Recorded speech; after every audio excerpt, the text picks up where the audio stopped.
Namaste and hello everyone. I am Rimalika, your host and your mentor, who is on a mission to simplify mathematics and help you overcome the fear of mathematics. तो मैं 50 बार बोल रहे हैं पढ़ने निकले वाले छात्रों को राजनीति से दूर रहना चाहिए. In today's session, we will be solving NCERT exercise 8.1, question number 6. Let's begin. Okay, before we begin, mark this question as important. It might appear in exam for 2 marks. Alright, so this question is important, so I'm marking a star here. Okay, let us read what is given to you. Angle A and B are acute angles.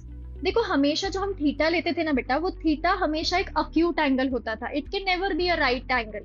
तो ये इससे हमें पता चल गया कि जो angle A और एंगल बी है, ये दोनों क्या है, अक्यूट एंगल्स है. तो मतलब हमें एक राइट एंगल ट्रायंगल में 2 अक्यूट एंगल भी मिलते हैं, है ना. तो एक को आप ए ले सकते हो और एक को आप बी ले सकते हो. तो इवेंचुअली आपका सी जो है वो एक राइट एंगल बनेगा. Such that cos A is equals to cos B.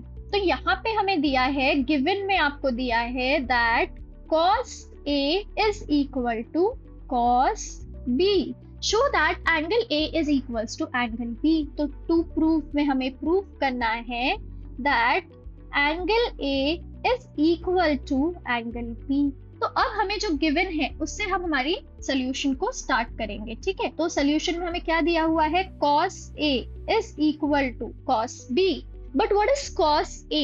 तो अगर आप cos A को इन टर्म्स ऑफ साइड्स लिखोगे, देखो यहाँ पे cos का फॉर्मूला क्या बनेगा, O A O A. So A बनेगा आपका cos A का formula, that is adjacent upon hypotenuse. पर एडजेसेंट क्या होगा, किसी भी एंगल ए के लिए एडजेसेंट, देखो ये जो 90 डिग्री के सामने बैठा होता है उसे हम कहते हैं हाइपोटेनियस. और जो हमारे एंगल के, अब देखो ये वाली साइड तो हमें पता है कि हाइपोटेनियस हो गई, तो अब यही एक साइड अगल बगल में जो बैठा है, so this will be your adjacent. So that is AC upon hypotenuse, that is AB. Okay, so here we have got the value of cos A. Okay, similarly tell me the value of cos B. Cos B कितना निकलेगा आपका, cos B भी same terms होगा. The formula remains the same, adjacent upon hypotenuse. पर यहाँ पे याद रखना है कि अब थीटा बदल गया है, थीटा के जगह पे अब बैठा है B. तो आपको सोचना है कि now B is your main angle. Hypotenuse तो अपनी जगह नहीं बदलेगा, लेकिन अब एडजेसेंट क्या होगा, adjacent will be this side. Why? Because this is hypotenuse, तो अगल बगल में CB है. So here you will get CB upon hypotenuse, which is AB.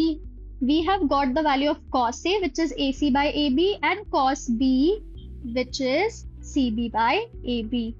Okay.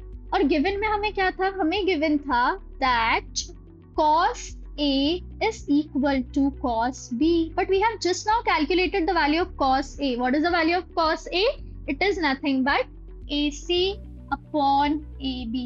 Can you tell me the value of cos B? It is nothing but CB upon AB. अब आप देख सकते हो कि ये दोनों इक्वल है और यहाँ पे एक टर्म है AB जो दोनों तरफ है, तो equals are there on both the sides, तो इसे हम कट कर सकते हैं.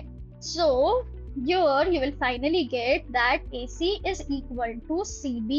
अच्छा, इसे अगर हम हमारे डायग्राम में रिप्रेजेंट करें तो हमें क्या मिलेगा कि ये वाली जो साइड है ये भाई बराबर है आपकी इस वाली साइड से. ठीक है, बना लिया हमने. बट आपने 9th स्टैंडर्ड में एक थ्योरम पढ़ा था, अगर ये वाली साइड, अगर 2 साइड्स इक्वल होती है तो उनके अपोजिट में जो एंगल्स होते हैं वो भी इक्वल होते हैं. Remember there was a theorem named isosceles triangle angle theorem. तो देखो अब इसमें क्या होगा, AC is equals to CB है ना. तो AC के अपोजिट में कौन सा एंगल आता है, AC के अपोजिट में आता है एंगल B, और CB के अपोजिट में आता है एंगल A. तो अगर 2 साइड्स इक्वल है तो उनके जो करस्पॉन्डिंग में अपोजिट एंगल्स होते हैं वो भी इक्वल होते हैं. तो AC के अपोजिट में कौन सा एंगल है, AC के अपोजिट में है एंगल B, और CB के अपोजिट में कौन सा एंगल है, एंगल A. तो अगर 2 साइड्स इक्वल होती है तो उनके अपोजिट एंगल्स भी इक्वल होते हैं. तो यहाँ पे लिखना पड़ेगा आपको reason. What will be the reason, angles opposite to equal sides are equal.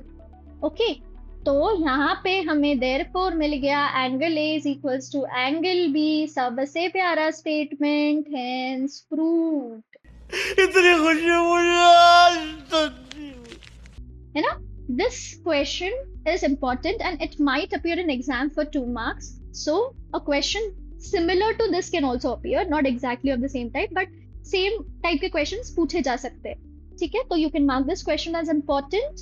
All right. I hope you found this video helpful, knowledgeable, fun, and very simplified way. I have tried to explain the entire question to you. So if you found this video helpful, give us a like, share it, and do not forget to subscribe. Bye bye everyone. See you in the next video.